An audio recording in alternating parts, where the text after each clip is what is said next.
Assalamualaikum warahmatullahi wabarakatuh. Baik, teman-teman siswa-siswi atau guru-guru se-Indonesia, jumpa lagi di channel Guru Geografi.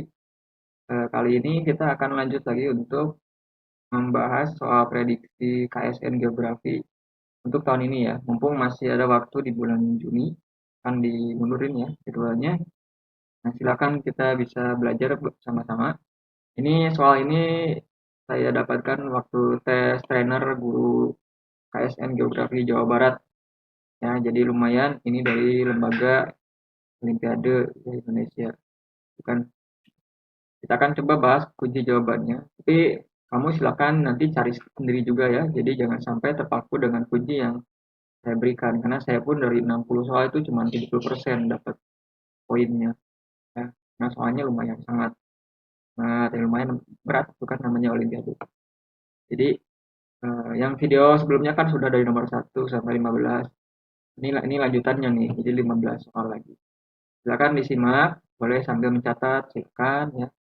Dan bareng diskusi bareng-bareng dengan teman boleh ya, dengan guru juga. Oke, kita lihat ini nomor 1 nih ya. Jawablah pertanyaan berikut ini. Salah satu masalah lingkungan yang ditimbulkan dari adanya kegiatan peternakan yang intensif. Apakah peningkatan gas rumah kaca, erosi tanah, berkurangnya lahan, meningkatnya kesuburan tanah, atau kualitas lingkungan yang meningkat. Jadi kalau kamu sering membaca mengenai materi apa ya, lingkungan hidup kali ya, sebetulnya bisa sih menjawabnya. Coba kamu bisa menjawab ini apa dulu, coba sebelum saya kasih jawabannya. Ini jawabannya adalah yang ini ya, peningkatan gas rumah kaca. Kok bisa dari mana muncul jawaban ini?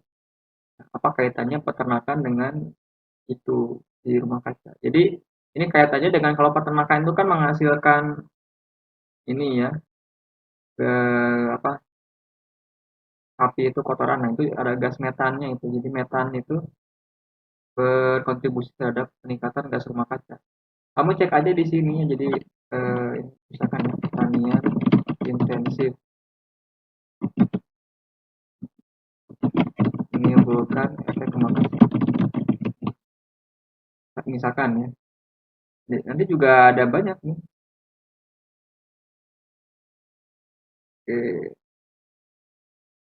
kita akan lihat ini nggak ada keywordnya. Kita coba jadi caranya gitu aja.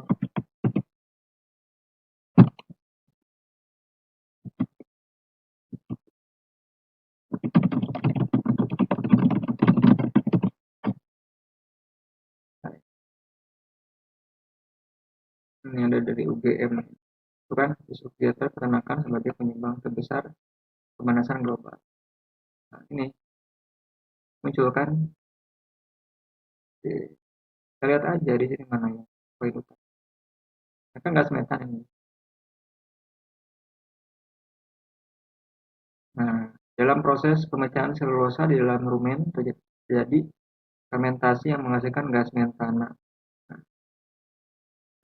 ini. Jadi gas metana ini yang ada dalam rumen sapi dikeluarkan dalam bentuk gas buangan kentut, kentut dan fesesnya juga. Nah, gas metana ini yang disebut menjadi penyebab pemanasan global. Nah, ini jawabannya. Ini ilmiah ya, udah UGM. Jadi jawabannya ini ya, yang A. Nah, jadi kamu bermain caranya, tips untuk menambah memori pengetahuannya, konsep-konsepnya adalah cari keyword-keywordnya seperti ini. Kalau nggak ketemu dalam bahasa Indonesia, pakai bahasa Inggris gitu ya. Ini saya akan ambil contohnya lagi. Lanjut nomor 2. Berikut ini merupakan pernyataan yang benar mengenai pergerakan siklon. Oh, siklon. Di belahan bumi selatan bergerak berlawanan arah jarum jam. Setelah memasuki lintang sedang, bagian selatan siklon bergerak ke arah barat. Pada belahan bumi utara, siklon bergerak searah jarum jam. Belum melalui lintang sedang di belahan bumi utara, siklon bergerak ke arah timur. Siklon akan berhenti pada saat berada di permukaan laut yang dingin. Kita lihat di sini.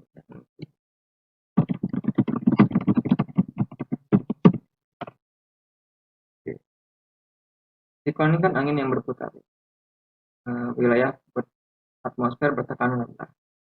Pusarannya di apa ini di bagian belahan bumi bagian selatan berlawanan dengan arah jarum jam. Tapi kalau di belahan bumi utara searah jarum jam, ya kan? Nah, ini ya, ini yang belahan bumi tadi apa? Nah, yang siklon pusat tekanan rendah ya, jadi di tengahnya pusat tekanan rendah. Nah, ini yang di belahan bumi utara itu berlawanan ya. Kalau yang belahan bumi selatan itu ke arah jarum jam, gitu ya.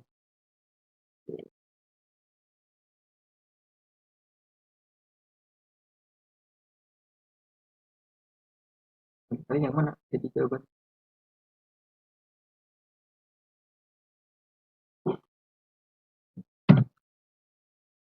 Pada belahan bumi selatan, siklon bergerak berlawanan selatan, berlawanan. Enggak, searah. Kemudian pada belahan bumi bagian utara, siklon bergerak searah jarum jam. Berlawanan harus. Kemudian setelah memasuki lintang sedang, di belahan bumi bagian selatan, siklon bergerak ke arah barat. Nah, sebelum melalui lintang sedang, di belahan bumi utara, siklon bergerak ke arah timur. Nah, nomor 2 jawabannya G. Karena ini yang A yang C benar ya, soal gerakan. Nah, ini kita cek aja nih.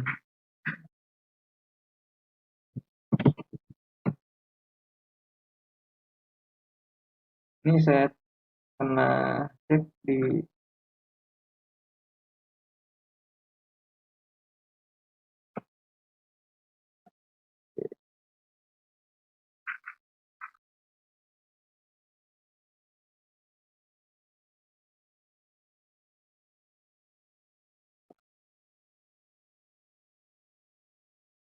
oh jawaban ini dapat. Ternyata jawabannya ini di BMKG ya. Jadi memang materi-materinya ada di web-web khusus ya, BMKG, di mungkin di situs-situs lainnya yang spesifik gitu.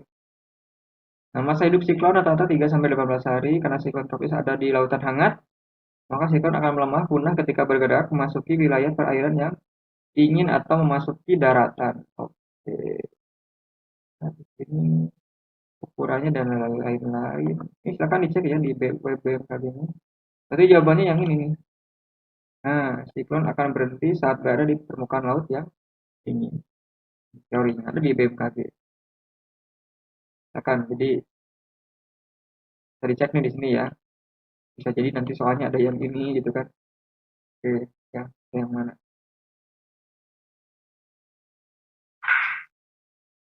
Gitu. Jadi siklon siklon itu dia muncul di perairan yang hangat. Tapi kalau yang perairan dingin dia akan hilang. Konsepnya itu.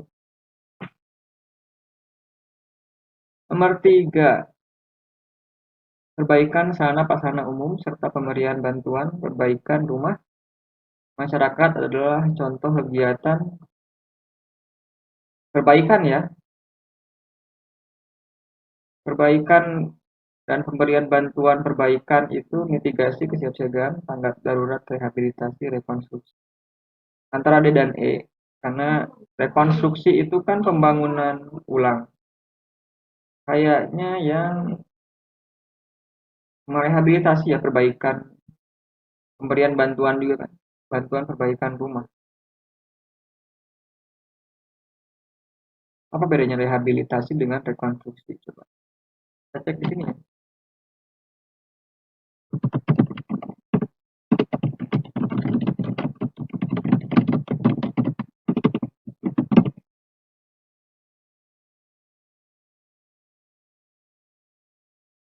Nah, ini ada di webnya di BNPB.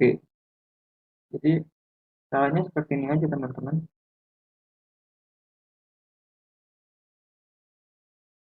Panjang.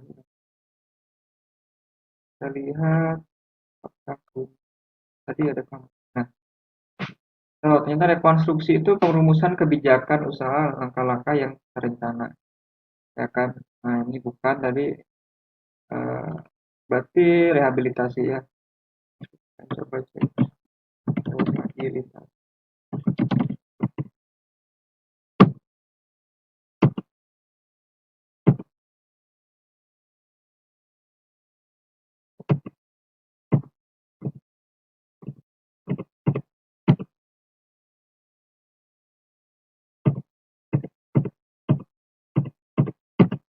Nah, yang kita lihat ada pengertian.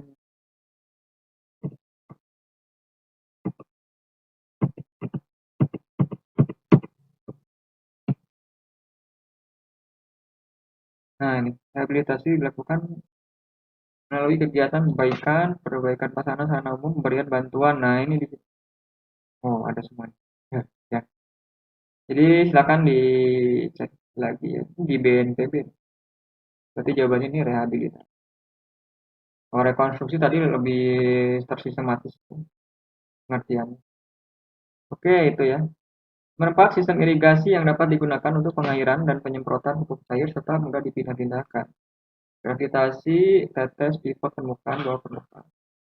Ini kalau disemprotkan yang bisa dipindah-pindah itu pivot irigasi. Ini yang paling modern ini. Nah, ini irigasi pivot itu irigasi yang pakai robot, dia bisa nyemprot kemana-mana kan, bisa dipindahin, ada rodanya. Nah, ini bisa muter. Kalau di gurun pasir itu ada pertanian seperti ini, pivot, tinggal digerakin aja. Kalau yang irigasi gravitasi apa saya nggak tahu. Irigasi deep tetes yang kecil-kecil ya untuk tanaman yang dalam pot kecil gitu. Kalau irigasi permukaan tinggal disemprot aja ke atas tanah gitu kan. Kalau irigasi bawah permukaan pakai pipa masukkan ke dalam tanah gitu. Ini konsep irigasi ya, konsep irigasi. Ini paling modern pivot. Kalau ditanya irigasi yang paling tradisional yang irigasi permukaan. Ke zaman dari Mesir, Mesopotamia itu, ke Babilonia, Babilonia gitu. Nomor 5, batu bara terbentuk dari proses sedimentasi material organik dalam lapisan tanah. Pembentukan material organik tersebut dapat terjadi pada wilayah berikut kecuali danau, rawa, dataran banjir, muara, pantai berpasir. Ini lumayan saya agak bingung juga ini. Pokoknya prinsipnya kalau namanya deposisi ini ya sedimentasi dan pengendapan ya itu pasti daerah yang datar dan dia stabil, tidak ada pergerakan lain. Danau mungkin bisa ya karena kan cekung dia bisa mengendap, rawa ya. Dataran banjir, oke kita lihat ya. Muara muara itu di mulut ini ya sungai di dekat laut, pantai berpasir, pantai yang eh, ya berpasir itu ya. Kecuali yang mana? Saya, saya kurang begitu ngerti. Kalau kemarin saya jawabnya yang eh, material organik, material organik. Karena material organik, saya pikir yang pantai berpasir ini. Kalau pantai berpasir biasanya dari material terumbu karang adanya, kayak pantai pasir putih gitu ya. Saya sih gitu logikanya, logikanya kemarin. Saya nggak tahu jawaban yang benarnya apa. Silakan dicek sendiri ya, saya belum dapat. Kalau saya ke sana karena kalau batu bara kan dari mineral organik kayak tumbuh-tumbuhan itu ya, kemudian gambut gitu. Jadi kalau pantai berpasir lebih ke itu si sedimen koral terumbu karang. Tapi silakan cek dengan guru lain ya atau teman-teman lain diskusikan. Nomor 6 berikut ini merupakan morfologi pesisir yang terbentuk akibat adanya refraksi gelombang. Tombolo, speed, delta, Fior, Kiak. Oke, refraksi. Refraksi itu Yang di soal sebelumnya udah dijelasin ya, ada refraksi, ada difraksi. Nah,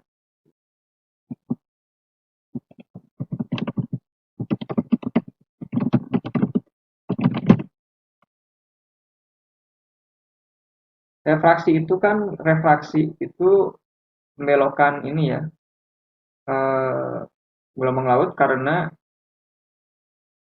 perubahan kedalaman air laut ya. Kalau difraksi itu karena adanya hambatan penghalang ya, kayak kemarin ada pelabuhan ya punya itu kan breakwater ya, pemecah ombak. Nah ini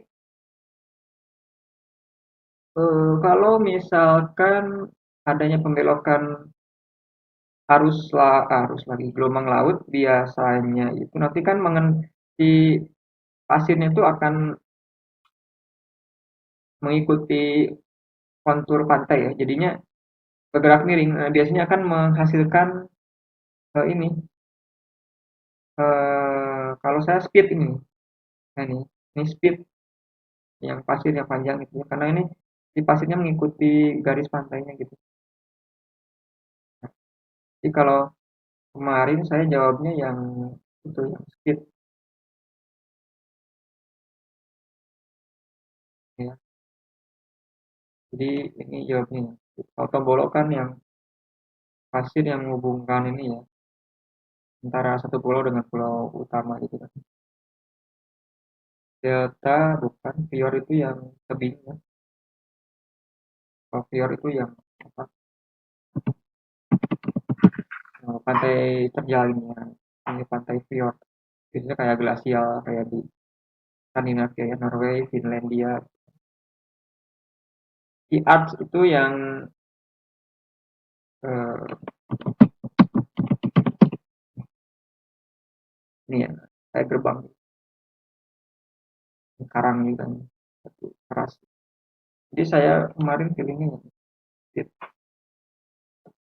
karena dia mengikuti garis pantai jadi memanjang gitu sih pasirnya.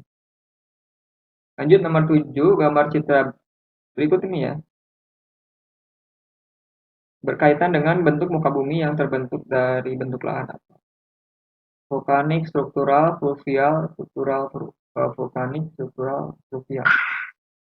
Nah ini ada gambar. Ini kan menginterpretasi gitu kan. Nah, jawabannya apa ya? Pasti mungkin ada yang jawab ini karena bulat, mungkin vulkanik ya. Tapi saya lihatnya ini ada sungai, kelokan. Ini mungkin fluvial, pasti yang ada fluvial. Vulkanik itu karena vulkanisme ya, gunung api, kaldera gitu. Struktural itu karena tektonik, karena sini ada lipatan-lipatan ini, kerutan. Jadi saya milihnya struktural dan fluvial. Ini fluvialnya, sungainya, meandernya ini yang strukturalnya, gitu ya. Karena kalau kawah, ini presininya nggak ada nih, kan pusat nih. Kalau kaldera ya, itu sih saya sih kemarin jawabannya kayak gitu. Jadi jawabannya struktural. Mungkin karena ada ini pengangkatan karena tektonis. Nomor 8, sistem pertanian di Indonesia yang tidak mengandalkan suplai air dari proses alami. Sawah di Indonesia itu kan banyak ya, ada sawah tada hujan, ada sawah pasang surut, irigasi, lebak, tegalan. Kalau berkaitan dengan alami, berarti sumber airnya dari kalau nggak sungai, hujan gitu, atau rawa atau pasang surut sungai gitu ya. Yang bukan alami itu irigasi. Irigasi itu kan di pompa, misalkan dari dam gitu ya, atau dari mana, jadi sedot gitu. Jadi proses alami itu hujan, sungai gitu ya, pasang surut. Kalau yang irigasi itu kan dibangun gitu ya. Jadi gitu. Saya sih gitu. 9. Arus global sisi barat lautan dengan kecepatan dan kekuatan terbesar adalah arus timur, Australia, Brasil, Gulf Stream, Ekuatorial, Polar. Ini saya nggak tahu karena jarang mendengar jadinya sedikit ngawang-ngawang aja, gitu kan.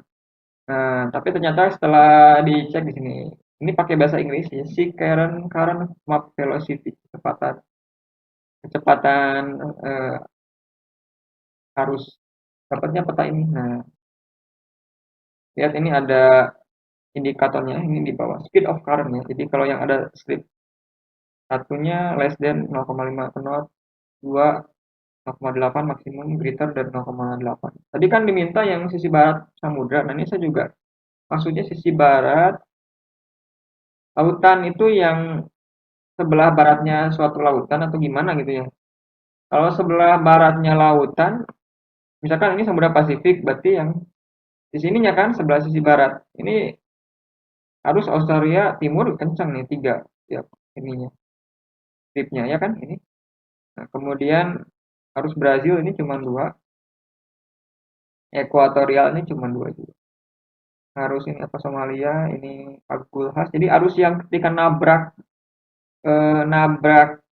di benua dia akan cenderung bertambah ya kecepatannya. Itu kan momentum itu ya kalau di fisika apa sih namanya? Jadi kalau ada pergerakan kemudian dia nabrak suatu benda diam, dia akan semakin cepat ya. Impuls atau apa sih gitu. Nah, jadi konsepnya gitu deh. Jadi kalau diminta barat ini kekuatan terbesar arus global sisi bagian barat lautan. Sisi bagian barat lautan berarti ya ini aja udah arus timur Australia. Nih, ya. Karena ini panahnya tiga. Gitu. Ya, silakan kamu kalau punya pendapat sendiri ya. Saya juga mungkin bisa salah gitu. Kalau arus yang kutub itu dia kecil ya arusnya karena densitasnya lebih berat. Kalau arus dingin itu ya. Jadi tidak lebih fleksibel airnya mungkin gitu kan. Ini jadi cari di bahasa Inggris kalau nggak ketemu gitu ya. Nah, ini kan kamusnya gitu. Velocity, map, current kan bahasa Inggris dasar. Itu caranya gitu teman-teman kalau untuk mencari konsep-konsep yang kok nggak ketemu gitu ya di KSN Geografi. Carinya gitu. Karena banyak sekali kan yang nulis untuk materi geografi sedunia itu banyak. Lebih lengkap. 10 bahaya dan kerawanan bencana merupakan dua hal yang berbeda.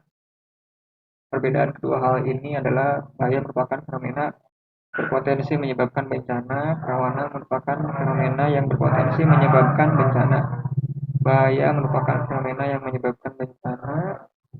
Bahaya merupakan karakteristik fisik dan sosial wilayah yang berpotensi menyebabkan bencana. Saya cek di sini tadi ada. Nah, ini bahaya itu dianggap sebagai bencana apabila menimbulkan korban, kerugian.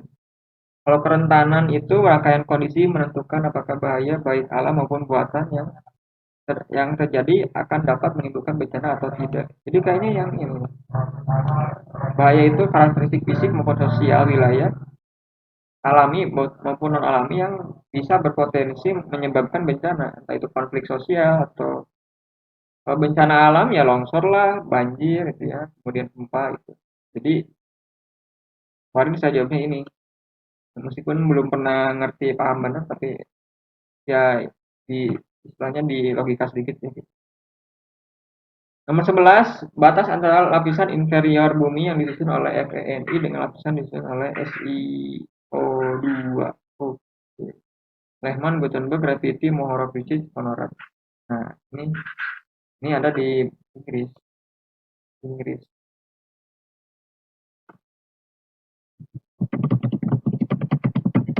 Ini aja caranya.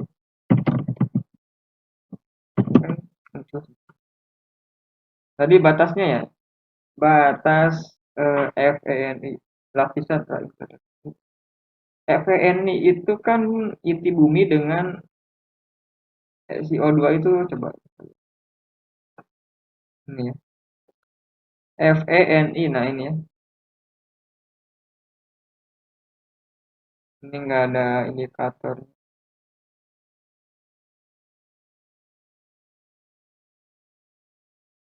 Nah, ini tadi FENI itu ini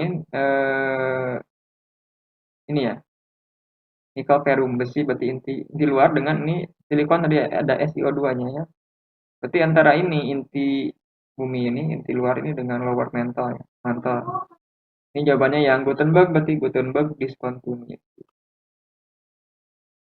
Ini tinggal dibaca aja nih, dihafalin ya. Kalau mantel bawah dengan mantel atas, Reviti. Kalau upper mantle dengan ini apa ada Moho ya. Ada Conrad kalau apa ini Kempeng. benua atau dengan samudra gitu ya. Kita cek aja deh di sini gambarnya. Ini ada Konrad, ada Moho, Manto dengan Rak. Kalau Konrad itu apa ya? Oh, antara kerak bagian bawah dengan bagian atas. Konrad di nah, silakan dicek di sini lengkap pakai bahasa Inggris ya, silakan. Kalau lebih banyak. Nomor 12 ini alat pada gambar sistem peringatan ini namanya BUOL ya. BUOL BUOL. Ini untuk tsunami ya. Untuk identifikasi apakah nanti ada tsunami atau enggak. Ya. Nomor 13 gunung api di Indonesia banyak menghasilkan batuan intermediate karena ada di zona hotspot, di subduksi, interplate, dilalui oleh mid ocean ridge, atau tidak ada jawaban yang benar. Tapi gini ya, ini itu berdasarkan kandungan silikatnya ya, ada batuan beku basa, ultra basa, intermediate, asam ya. Nah, kenapa di Indonesia itu gunung apinya kebanyakan intermediate? Karena dia ada di zona subduksi, ada di caranya gini aja intermediate basa itu apa? Ba,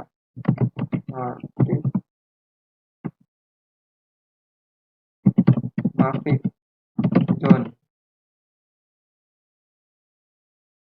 Nanti ada gambar.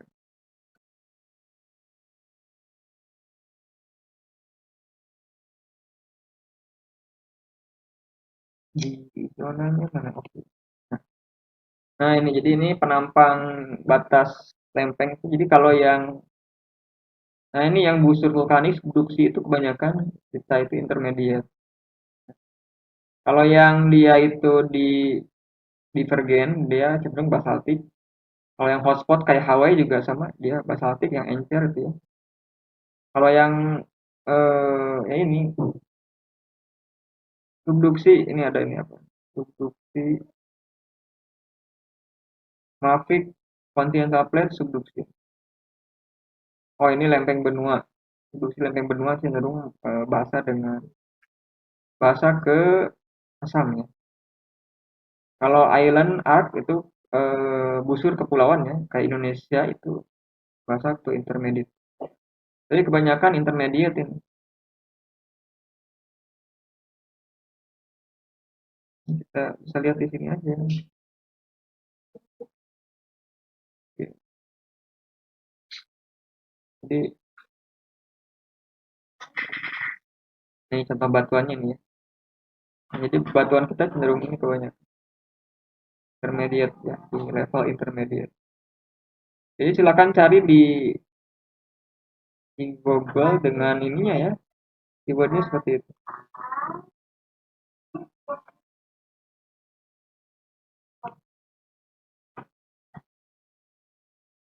Ini juga sama.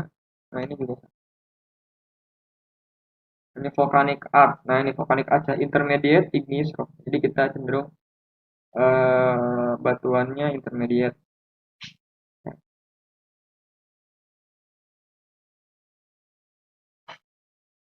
Ini kalau yang kontinental, kontinental, yang lempeng benua itu cenderung asam, yang basah, yang mafic itu yang ini divergen ya.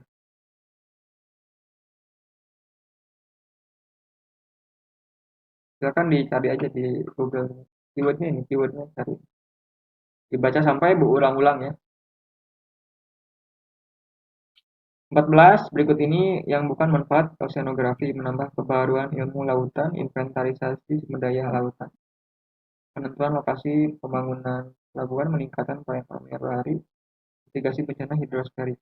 Nah, ini agak bingung kemarin, tapi saya jawabnya yang tidak terlalu berkaitan dengan lautan tuh yang ini deh. Mitigasi bencana itu bukan dari oceanografi tapi dari ya kebencanaan, ilmu kebencanaan, mitigasi bencana ya, untuk semuanya. Ini lebih ke ilmu oceanografi itu untuk tata kelola tata kelola apa yang ada di lautan bukan untuk mitigasi bencana. Kalau mitigasi bencana khusus Itu sayang gitu kayak kalau kemarin bro. Air tawar yang banyak terdapat di muka bumi berasal dari gletser, air tanah, danau, rawa. Saya kemarin jawabnya yang danau. Coba kita lihat sebarannya ya. Sebaran eh,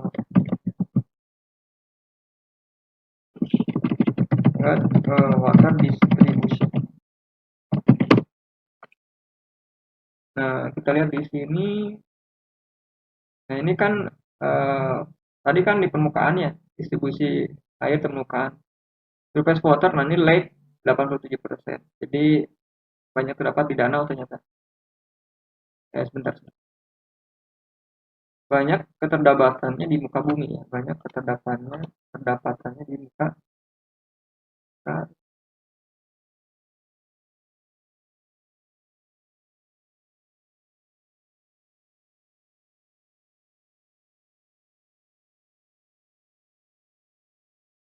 di muka bumi ini permukaan bumi atau apa ya?